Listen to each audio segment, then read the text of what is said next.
let's begin. So I just wanted to ask Roy a few questions, Roy, about your, I suppose, how you grew up into a philosopher. How did you become a Christian philosopher?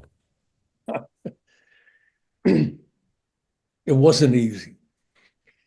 I was not raised in a home that encouraged that sort of thing. I'm grateful to my parents because I was raised Christian. I don't remember a time when I didn't believe. But it was also a brand of Christianity, of a form of fundamentalism that was deeply suspicious of education, of science, of everything that wasn't fundamentalist Christianity.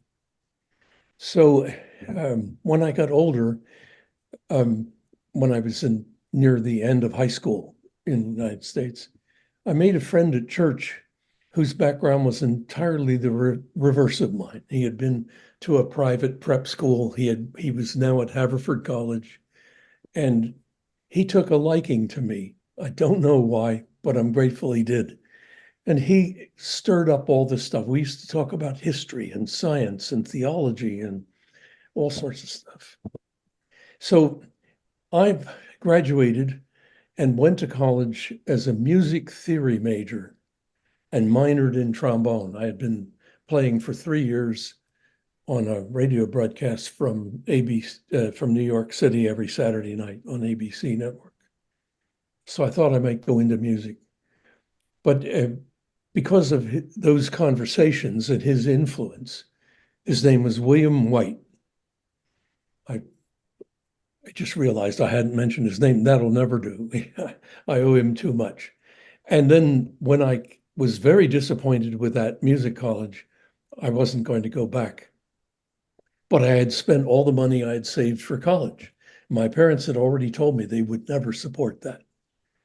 So he said, next fall, I'm going to go to Reformed Episcopal Seminary. That was in Philadelphia. Wouldn't it be fun if we went together? And at first I thought that sounded like a terrible idea, but the more I thought about it, the more I thought I might just give it a shot. I had a lot of questions. I mean, I was a believer, I was a Christian, but I really wondered how we knew that was right. And I had read a bunch of stuff in philosophers and theologians, and I just started that process. So I said, well, we'll give it a shot. Now, coming from an independent, that means Baptist like church that was also fundamentalist, I wasn't prepared for what awaited me. The Reformed Episcopal Seminary was a gray Gothic building, which when I entered, I instantly felt like Alice in Wonderland. Here were professors walking around that had collars, clerical collars on. They used the Book of Common Prayer to conduct the services, and the scholarship was not anything that I had ever encountered. Shall I tell you briefly about my first day? Go on. First class, first day, elementary Greek. This seminary required everyone to take 3 years of Hebrew and 3 years of Greek. I don't know of another school in my country that does that, and I don't know of any anywhere else that does that, but this was a long time ago. So the first class is elementary Greek. The professor comes into the room. He's very tall. He looks like he's 6'5" or something. He has what looks like a dueling scar over one eye, and he has a Prussian last name. This is what he said to us, 24 guys in the freshman class, and you'll see why I never forgot it. Gentlemen, this is the elimination course. My calling is to keep men out of the ministry. I consider my test a success when the blood is 4 feet deep and the bodies are floating around the room. That was your first day. On the right foot there. Yeah. So how did it go from there? And were you at this stage studying theology? Oh, I went crazy. I loved it. First of all, I had always wanted to be able to read the Bible in Greek or Hebrew. I was going to get both. And 3 years of theology, 3 years of church history, so on and so on. They had no electives. Everything's a requirement.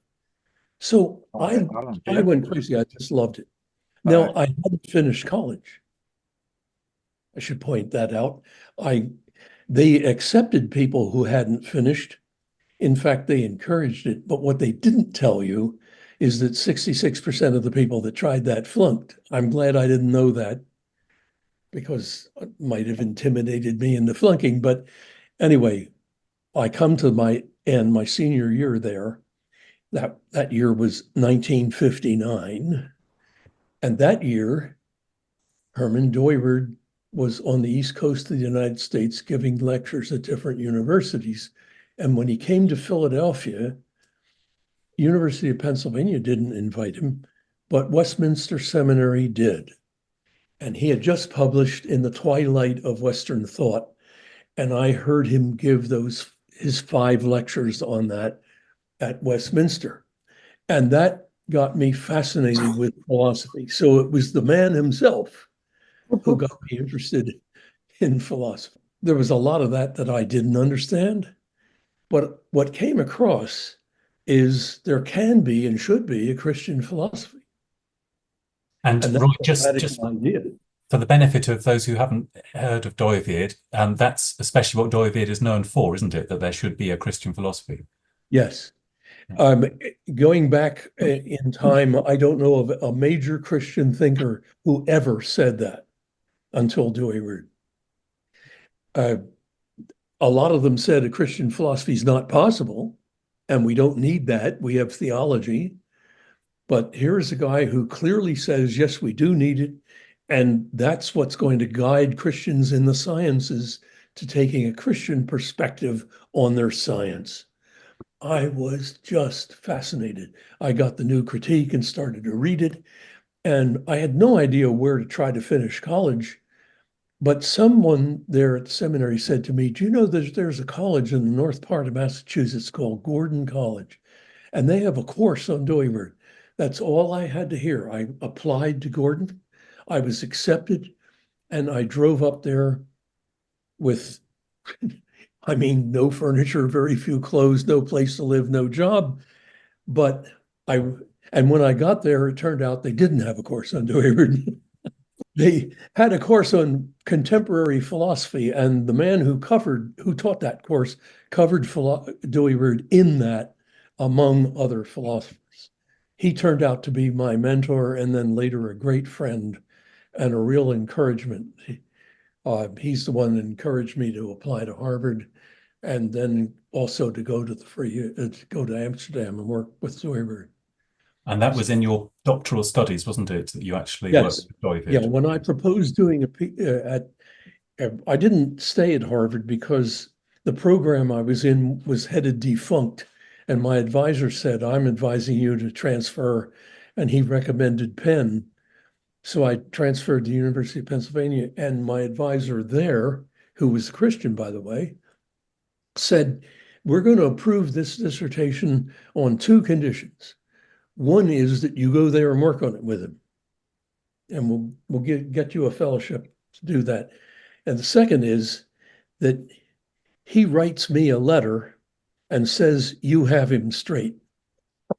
Nobody here is going to read all that stuff and examine you on whether you got him straight. He says you got him straight, then we're going to examine you on whether you think he's right. Okay, so that's what happened. I spent 2 summers in Amsterdam with Dooyeweerd, and when I returned after the second one, my advisor at Penn told me that Dooyeweerd had written him that letter and said yes. So such a remarkable story, and of being with a sort of a source, with a person who is a historical figure, and you were able to work with him and focus your thesis as one. And I suppose that's how you became one of the primary interpreters of Dooyeweerd for those who weren't up to reading Dooyeweerd's either Dutch or his still rather tortuous English.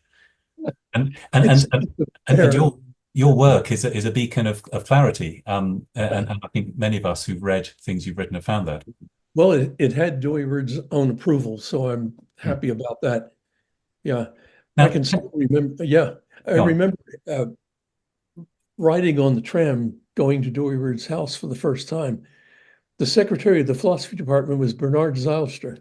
Yeah. Became good friends with him too. And he told me, "You have one appointment scheduled with Dooyeweerd." And I said, "Wait a minute, I can't, I just took the whole summer in advance on my salary, this fellowship from Penn to come here." And he said, "Well, we can't help that. I mean, he's retired. He's under no obligation to see anybody a second time. If he invites you back, that's great." So I'm headed to Dooyeweerd's house thinking, what in the world am I going to say that's going to get him to invite me back? So I went in and he was very gracious. "How can I help you?"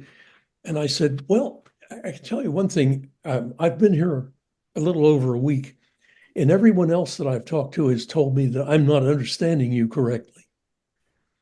So why don't I tell you what I think's going on in the new critique and you stop me when I'm wrong?" He said, "Go ahead." So I launch into this and I'm going through it. It was 40 minutes or more, and he started to laugh. He said, "Who told you that's wrong?" Well, that's what I wanted to hear. So I mentioned some people. I said, anyway, I said, "Well, if that is right, I have a problem." And this was spur of the moment, off the cuff. I took a sheet of paper and I put the main claims of the new critique in logical symbols. And I put the main conclusion and constructed a proof that it was an invalid argument. The conclusion didn't follow from the premises. And he said, "Well, nobody's made that criticism before." So we started to talk. It was obviously why it was obvious why it didn't work. It failed to rule out one possibility. And we both started to talk about how to deal with that possibility and rule it out. And he looked at his watch and he said, "Well, it's getting late. When can you come back?" So I was back every Tuesday night for the rest of the summer. Mm, A, a, unspeakable blessing. mm. Also, I should give credit that on Wednesday mornings I was scheduled to see Johan van der Hoeven, who also became a good friend. But every Wednesday morning I'd start out with, "Now, last night I asked Dooyeweerd this, and here's what he said. Now, how's that an answer?" And Johan would go, "Oh, yeah, I see why you'd say that. Well, think of it this way." And he'd turn the diamond a little and show you other facets. Had a very subtle mind. That was a terrific 1-2 in every week. Hmm. It was just so much help. I can't even begin to say. It's clearly a scholar's dream.